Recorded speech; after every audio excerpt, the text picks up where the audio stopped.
BlackBerry may have some life left while Apple and Samsung keep battling over patents. I'm Shara Tipkin in for Bridget Carey, and this is your CNET Update.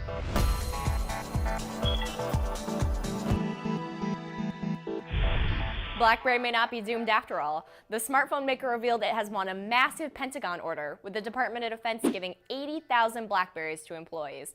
That dwarfs the 1,800 Apple and Android devices it also will distribute.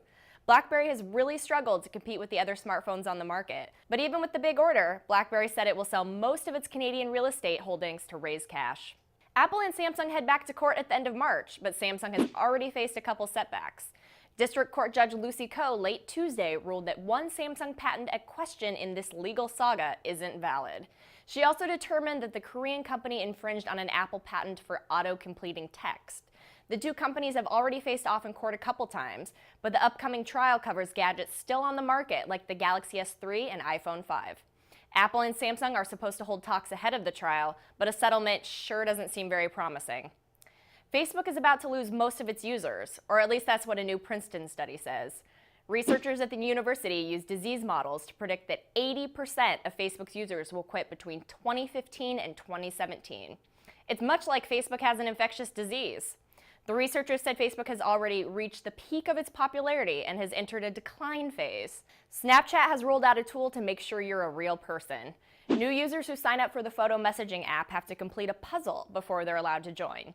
It's pretty basic. You're shown 9 photos and have to select which ones have a ghost in them. Snapchat has had some security issues lately, but the puzzle is one way the company is trying to stop hackers who could steal phone numbers. China's having some problems with the internet too.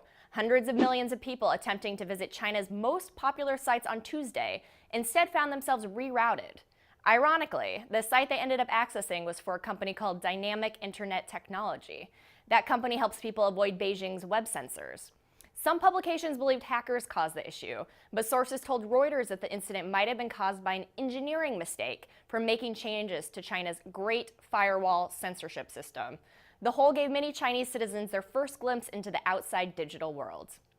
Edward Snowden is going to answer some of your questions. The NSA whistleblower on Thursday will participate in an hour-long Q&A to address things like President Obama's NSA reforms.